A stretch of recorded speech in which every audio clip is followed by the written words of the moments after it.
গোকুলের বার্থডের জন্য আমাদের শপিং করার ছিল, তাই সকালবেলা ব্রেকফাস্ট করে আমরা বেরিয়ে পড়লাম সিটি যাওয়ার জন্য, মানে রায়পুর। আমরা ভিলাইতে থাকি, ভিলাইতে একটাই মল আছে, অপশান কম পাবো, তাই ভাবলাম রায়পুর যাই, অপশান বেশি পাবো। শুধু গোকুলের নয়, আমাদেরও কেনাকাটি করার ছিল পড়ুয়াষ্টমীর জন্য। আর এখানে গোকুলকে এই সোয়েটারটা ট্রায়ালের জন্য দেখা হচ্ছিল, কিন্তু ও কোনো মতেই ওই সোয়েটারটা পরবে না, মানে ওর গরম লেগে যাচ্ছে তাই। তারপর আমরা একটু ওখানে বসছিলাম, ফটো তুললাম। আর এখানে গোকুল চলে এলো, বায়না করলো ট্রেনে চড়বে বলে।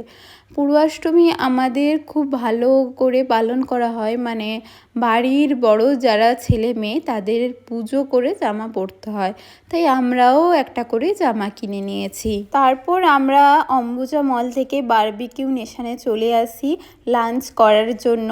আর ওটা অম্বুজা মলের একদম কাছেই ছিল, কিন্তু আমাদের লাঞ্চ করতে আসতে অনেকটা লেট হয়ে গেছিলো, ওই 3টে বেজে গেছিলো। আমরা একদম লাঞ্চটা লাস্ট স্লটে বুক করেছিলাম।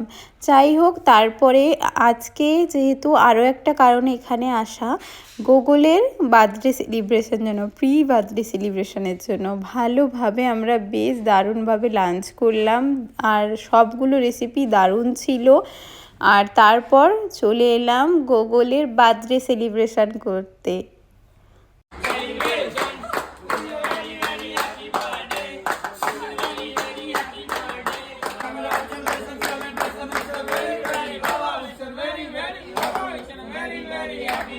তারপর ওখান থেকে আমরা বার্থডে সেলিব্রেশন করে লাঞ্চ করে বাড়ির পথে রওনা দিলাম। ভিডিওটা কেমন লাগলো জানিও। বাই।